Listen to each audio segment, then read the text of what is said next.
तो देखिए, एक तरफ बांग्लादेश में हालात बेकाबू हो गए हैं, लेकिन दूसरी तरफ भारत में लगातार अब बांग्लादेश की स्थिति को लेकर भारत में भड़काऊ बयान दिए जा रहे हैं। कांग्रेस नेता ने विवादित बयान दिया है और ये कहा गया है कि बांग्लादेश जैसे हालात भारत में भी हैं, भारत का सिस्टम इसे रोक रहा है। ये कहा गया सलमान खुर्शीद की तरफ से। ना सिर्फ सलमान खुर्शीद, यानी कि कल देखिए संजय राउत की तरफ से भी विवादित बयान दिया गया था। शेख हसीना को तानाशाह बता दिया गया था। अब सलमान खुर्शीद की तरफ से बयान सामने आया है और ये कहा गया है कि भारत में भी बांग्लादेश जैसे हालात हैं, लेकिन भारत का सिस्टम इसे रोक रहा है। ये सलमान खुर्शीद की तरफ से कहा गया है। आपको बता दें कि जहां एक तरफ बांग्लादेश में बिगड़ते हालात को लेकर भारत सरकार नजर बनाए हुए है, तो दूसरी तरफ भारत में कुछ जो नेता हैं वो राजनीतिक रोटियां सेकने में लगे हुए हैं। तो सलमान खुर्शीद कह रहे हैं कि भारत में भी बांग्लादेश जैसे हालात हैं, हमारे यहाँ ऐसा रोकने की कोशिश है, सिस्टम ऐसे संदेशों का प्रसार रोकता है। कश्मीर में सब सामान्य जैसा दिख रहा है। हालांकि वो कहना चाह रहे हैं कि दिख रहा है, क्या ऐसा है? नहीं, सवाल ही उठ रहा है। लेकिन अभी बहुत कुछ करने की जरूरत है, सलमान खुर्शीद ये कह रहे हैं। और सीधे सीधे ये सवाल उठ रहा है सलमान खुर्शीद के इस बयान के बाद कि क्या वो लोगों को भड़काने की कोशिश कर रहे हैं। भारतीय जनता पार्टी ने भी तीखी प्रतिक्रिया दी है। सलमान खुर्शीद जिस तरह से बयान दे रहे हैं उस पर बीजेपी ने नाराजगी जाहिर की और कह रहे हैं कि लोगों को भड़काने की कोशिश कर रहे हैं। शहजाद पूनावाला ये कह रहे हैं कि कांग्रेस लोगों को भड़काने की कोशिश कर रही है, भारत में भी उपद्रव फैलाने की साजिश की जा रही है। शहजाद पूनावाला कह रहे हैं, सुनिए। कांग्रेस के कुछ नेता, सलमान खुर्शीद जैसे नेता, कहते हैं कि जो बांग्लादेश में हुआ वो भारत में भी हो सकता है। ये एक लौते ऐसे नेता नहीं है। संजय राउत हो, महबूबा मुफ्ती की बेटी हो, ये अनेकों प्रकार के लोग चाह रहे हैं कि भारत में भी वही हो जो बांग्लादेश में हुआ। पर सवाल ये पैदा होता है कि मोदी विरोध में उतरते उतरते क्या भारत और भारत की संस्थाओं के विरोध में उतरना जरूरी है? क्या भारत की लोकतांत्रिक संस्थाएं इतनी कमजोर हैं? क्या भारत में चुनाव जो हुए अब उस पर फिर से सवाल उठाए जाएंगे?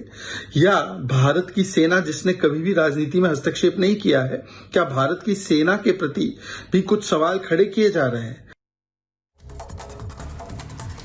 नहीं, इस पूरे मामले को लेकर राजनीति भी हो रही है। एक तरफ आप बखूबी जानते हैं कि बांग्लादेश में इस वक्त क्या हालात बने हुए हैं। वहां पर लोग परेशान हो रहे हैं, लोगों की मौत हो रही है, हिंदुओं को निशाना बनाया जा रहा है, मंदिरों में तोड़फोड़ की जा रही है। अगर यहाँ की बात करें, एक तरफ जहां भारत सरकार लगातार कह रही है कि हम बांग्लादेश के साथ है, लेकिन दूसरी तरफ हम देख रहे हैं कि विपक्ष इस पूरे मुद्दे को लेकर अपनी राजनीतिक रोटियां सेक रहा है। विपक्ष लगातार टिप्पणी कर रहा है और इशारों में हम देख रहे हैं कि यहाँ पर सरकार को भी, बीजेपी को भी नसीहत देते हुए नजर आ रहा है। रिपोर्ट को आप देख लीजिए।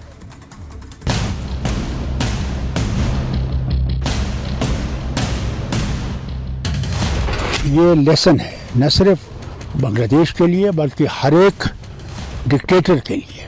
जो बांग्लादेश में हुआ है उससे हमारे देश के जो सत्ताधारी है कुछ सबक ले।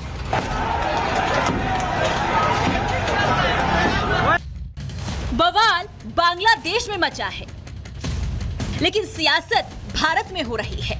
पड़ोसी देश में मची इस सियासी उथल पुथल को विपक्षी नेता आपदा में अवसर की तरह मानकर चल रहे हैं। बांग्लादेश की आपदा के बहाने विपक्ष केंद्र सरकार को नसीहत देता नजर आ रहा है। जो लोकतंत्र का मुखौटा लगाकर अपनी तानाशाही देश में चलाते हैं, लोगों की भावना, लोगों का स्वातंत्र, लोकतंत्र कुचल देते हैं। जो विरोधी होते हैं अपने, उनको जेल में डालते हैं या खत्म कर देते हैं। जो हमारे देश में चल रहा है, तो यही शेख हसीना बांग्लादेश में कर रही थी। तो जनता ने उनको भगाया है और मैं देख रहा था, मुझे बहुत बुरा लगा कि पार्लियामेंट को भी आग। राउत के ये बोल उकसावे वाले हैं। अपने बयान में वो शेख हसीना को तानाशाही का चेहरा बता रहे हैं और पड़ोसी मुल्क जैसे हालात भारत में होने की ओर इशारा कर रहे हैं। जिस विपक्ष पर हिंदुओं के अपमान का आरोप लगता रहा है, उसे बांग्लादेश में रह रहे हिंदुओं की अचानक चिंता होने लगी है। लेकिन ये चिंता यूं ही नहीं हुई है, इसके पीछे भी सियासी ताना बाना है। जिस तरह बांग्लादेश में हिंदुओं पर हमले की खबर सामने आ रही है, वैसा ही भारत में होने का डर दिखाया जा रहा है। डेमोक्रेसी को लेकर के जो एक व्यापक एस्पिरेशन है वो अनअटेंडेड था, अनमेट था। विपक्ष के बड़े बड़े नेता जेल में थे और सबसे महत्वपूर्ण है कि जो आर्थिक भागीदारी है, आर्थिक प्रगति का आम आवाम के सरोकारों से कुछ लेने देने में कमी बहुत रह गई थी। वामपंथी हैं, इस तरह के जो एक्सट्रीमिस्ट हैं, इन्होंने पूरे देश की में जो पूरे विश्व में वायलेंस है, ये चाहते हैं कि ये हमारे भारतवर्ष में आए। लेकिन सिर्फ एक इंसान है, हमारे प्राइम मिनिस्टर नरेंद्र मोदी, जिन्होंने ये सब जो है रोक के रखा हुआ है। हालात बांग्लादेश के खराब हैं, लेकिन अलर्ट मोड में मोदी सरकार है। हालातों को देखते हुए मोदी ने पूरे विपक्ष को एक छत के नीचे बुलाया। सर्वदलीय मीटिंग में चर्चा की गई, लेकिन विपक्ष जिसे हर बात में सियासत दिखाई देती है। आम आदमी पार्टी के राज्यसभा सांसद ने सोशल मीडिया एक्स पर पोस्ट किया है, जिसमें उन्होंने लिखा है कि राष्ट्रीय सुरक्षा का मसला इस पर निर्भर नहीं करता कि प्रधानमंत्री किससे खुश हैं या नाराज हैं। इस महत्वपूर्ण सर्वदलीय बैठक में 13 सांसदों वाली राष्ट्रीय पार्टी आम आदमी पार्टी को ना बुलाना सरकार की ओछी मानसिकता और अगंभीरता को दर्शाता है। एक तरफ मोदी सरकार पड़ोसी मुल्क में बिगड़ते हालात और वहां पर मौजूद हिंदुओं को लेकर चिंतित है, तो दूसरी तरफ विपक्ष को इस पर सियासत नजर आ रही है। उकसाने वाले ऐसे बयान दे रहे हैं जिससे देश में उबाल आए और विपक्षी इसकी आड़ में देश को कमजोर करने की साजिश रच सके। Bureau report, Republic Bharat. तो इस वक्त बांग्लादेश में संकट है और इसी संकट के बीच मोहम्मद यूनुस को बांग्लादेश की सरकार यानी कि अंतरिम सरकार का प्रमुख बना दिया गया है। तीनों सेना प्रमुखों के साथ और प्रदर्शनकारी छात्रों के प्रतिनिधियों के साथ बैठक हुई, बातचीत हुई और उसके बाद राष्ट्रपति शहाबुद्दीन ने मोहम्मद यूनुस के नाम पर मुहर लगा दी है। तो दूसरी तरफ शेख हसीना भारत में मौजूद हैं। 48 घंटे के बाद शेख हसीना किसी देश में जाकर राजनीतिक शरण ले सकती हैं, लेकिन अगला कदम क्या होने वाला है शेख हसीना का, इस पर कुछ नहीं कहा जा सकता है। लेकिन इस वक्त बांग्लादेश में ताजा स्थिति क्या बनी है, रिपोर्ट के जरिए आपको दिखाते हैं।